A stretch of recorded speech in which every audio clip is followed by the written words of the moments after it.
So itong nakikita nyo kabayan, ito na po yung extension ng LRT1 Cavite.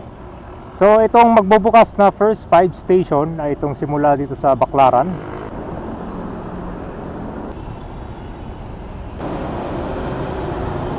Ito na yung Asia World Station, malapit doon sa C5 Kino Station. Yun, oh. Sa wakas, magbubukas na ang LRT1 Cavite Extension.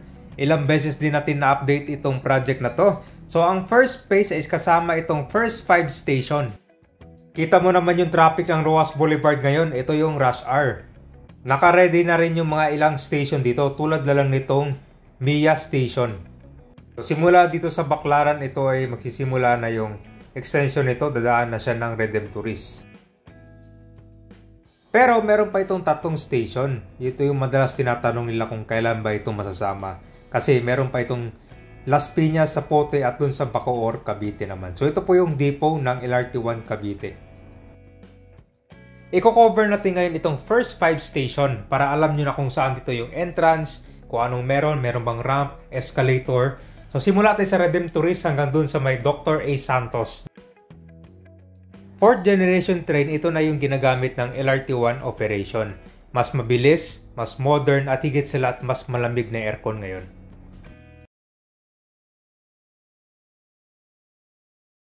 Nandito na tayo ngayon sa Roxas Boulevard Service Road. So itong nakikita nyo kabayan, ito na po yung extension ng LRT1 Cavite. So itong magbubukas na first 5 station ay itong simula dito sa Baclaran. Dadaan to ng Redemptorist hanggang dun sa may Sukat. So ito yung first 5 station na magbubukas. Pupuntahan itong mga area ng station na kasama dito sa first phase 1. So finally, after ilang taon na pag-aantay natin, ito ay magbubukas na. Alright, nandito na tayo sa Roxas Boulevard Service Road. So dito malapit sa Chowking or Manginasal, meron ditong footbridge para direct access papunta dyan sa Redemptorist Station. So yan yung first station ng extension na kasama dito sa first phase na magbubukas ng LRT1 Cavite Extension. Ito mukhang may ginagawa ngayon dito, malapit sa itong pumping station, no? So finally, so yung dati na baba dito sa Baclaran papunta ng Sukat, hindi na kailangang sumakay pa ng UB Express or baba dito, ng malaking tulong din. Kasi pag pupunta kayo ng Sukat kabayan, kung na lang sasakay na kayo ng train, no? So itong first station na pupunta natin, itong Redemptorist. Kamakailan lang nagkaroon dito ng tuloy-tuloy na test run ng mga trains. So gamit yung mga ibang generation itong train.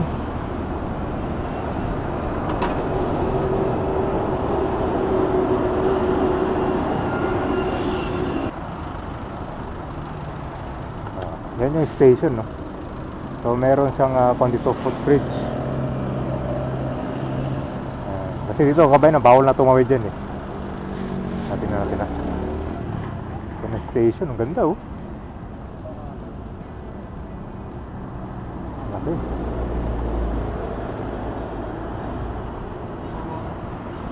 So pag galing kayo sa Loton, pwede na kayong bumaba dito.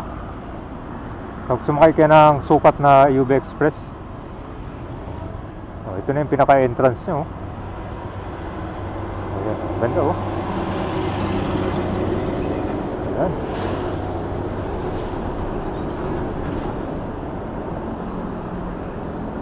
Ready na. Alright. So dito malamang meron ng mga escalator tsaka elevator.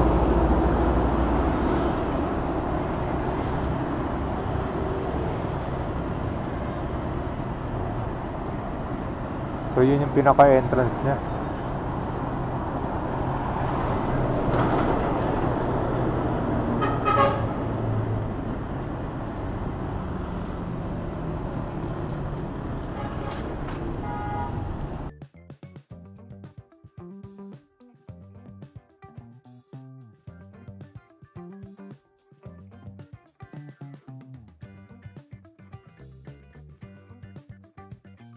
So itong footbridge pala, madaanan na siya ng mga tao.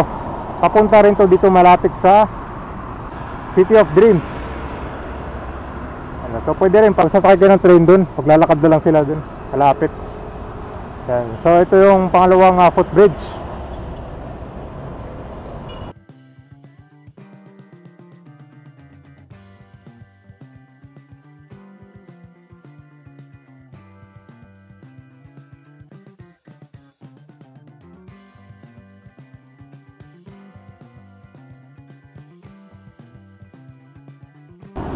Mia Station. Yan, so malapit siya dito sa Seaside Drive, and ito papunta na sa Cavitex. And although ito hindi siya naglilink sa airport, pero ito ay malapit dyan sa NAIA Expressway. Papunta na to ng Terminal 1, 2. So yung kabay, no, dito yung entrance niya ng Mia Station, no? So yung pinaka-entrance, malapit dito sa ano, sa Boulevard. Napakalaki din ang dito station.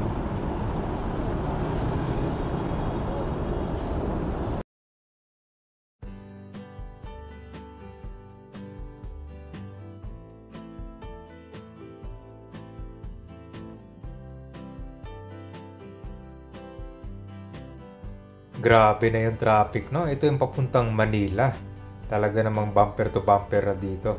Pero pag sumakay ka ng LRT, walang kahirap-hirap, mabilis na, nakakatipid ka pa kasi sobrang dami ng mga private na sasakyan na dumadaan ngayon dito. So kaya malaking tulong. So ito na yung huling sulyak bago ito mag-start ng operation. Actually maraming beses na nagkakaroon ng mga test run dito. Simula Redemptoris, papunta dun sa Dr. A. Santos. Kaya naman, ko na talaga full blast at naka-ready na yung pag-start ng operation. At dito naman sa may Mia Station, ito yung nabanggit ko kanina, malapit siya dito sa NAIA Expressway. Ito pa yung abangan natin kung ano yung panibagong development dyan mismo sa dating Uniwide Coastal Mall. Kita mo ngayon na demolish na yung gusali dyan.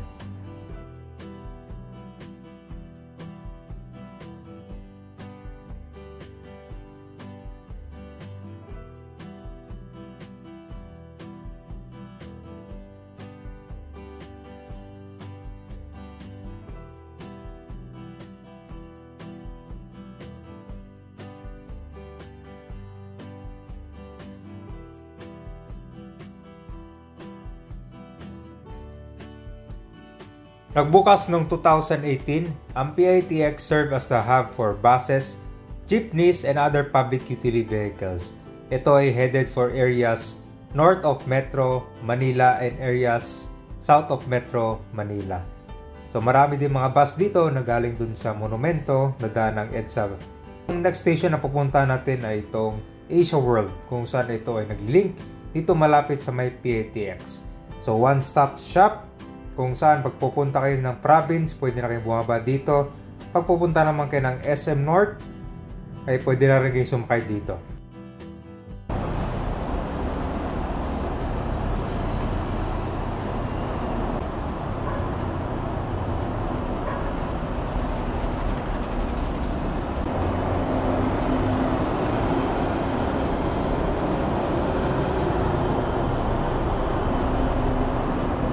Ito na yung Asia World Station, kung saan ito ay nag-link dito sa may PITX terminal. So isa ito sa paborito kong station dahil pag gusto nyo pumunta ng probinsya sa Southman, eh meron na rin sakayang dito ka ba yung bus. So napakaganda rin ng PITX terminal. So sa baba ka ba, ito yung pinaka station nyo, pero siyang footbridge. Naka-ready na rin to.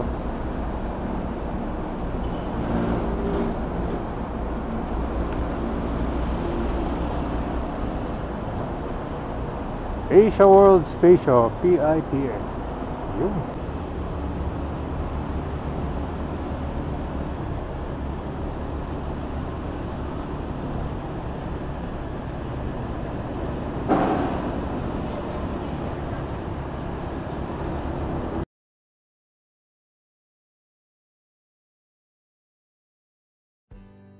Ang next station itong Ninoy Aquino, located at the east bank of the Parañaque River.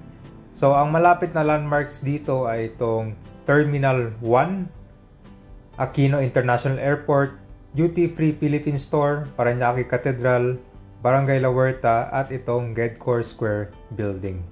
Ang bagong SNR. Tapos dito Pure Gold.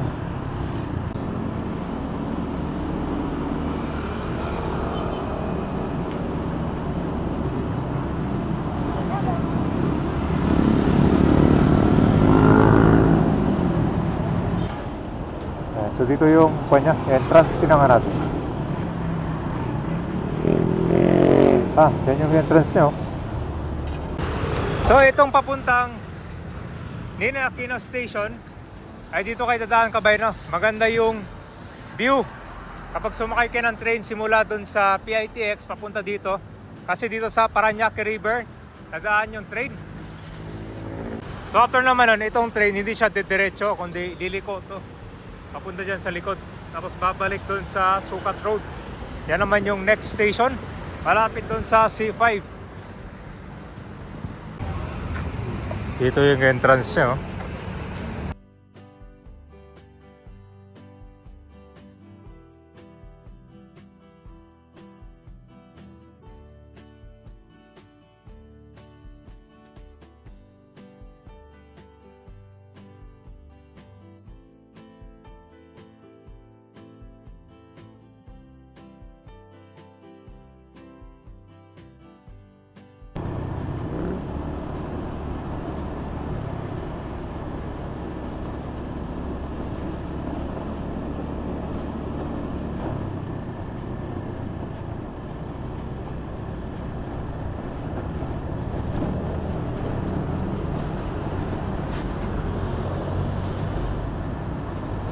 Ano pala? Ito na pala, oh.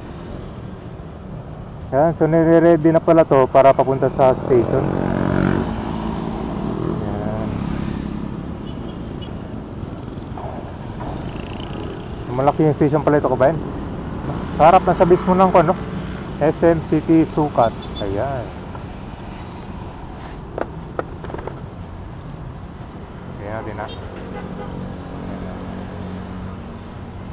Malaki pala dito, kasama pala tong area na to para sa entrance ng station.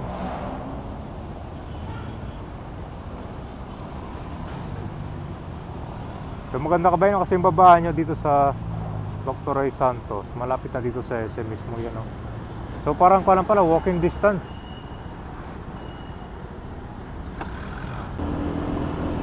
Ayun. Ito na yung Sukat Station.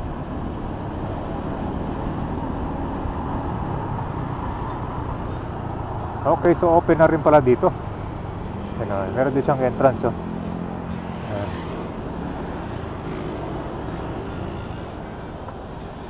Maglalakad pa kayo simula dito, punta dyan sa station. Ayan.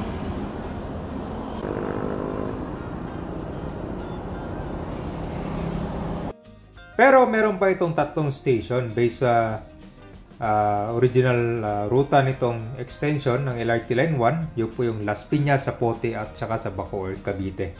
So hanggang dito lang to muna ang extension. Ito na yung pinaka dulo niya.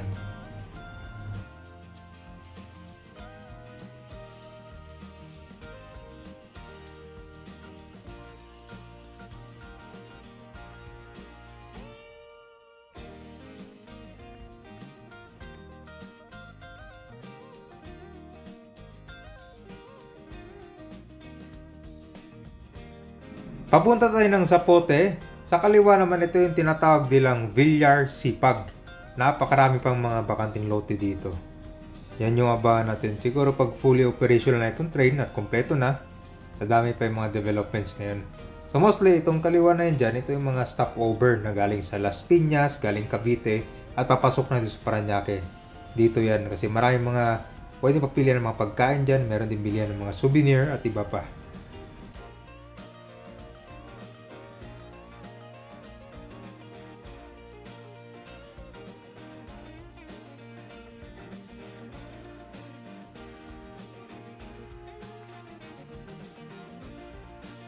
Approaching tayo sa Zapote, na dito matatagpuan itong depot para sa LRT1 Cavite.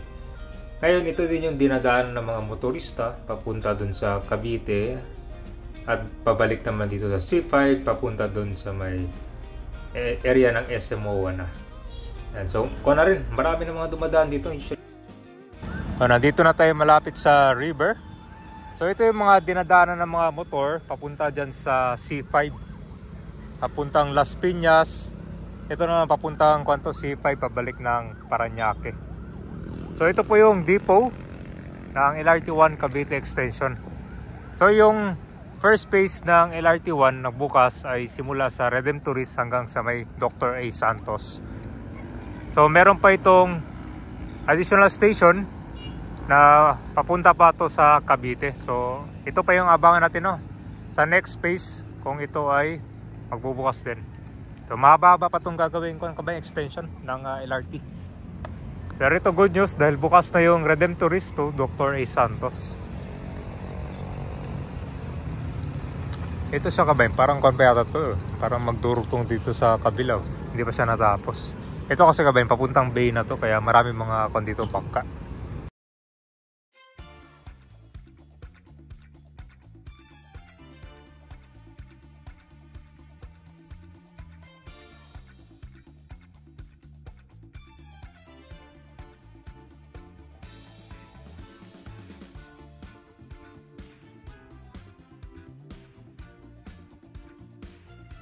So ito yung mga possible areas na daanan ng LRT1 kasi meron na nang nakabakante dito tsaka nag-clearing na sila. Ito naman para siyang kalsada.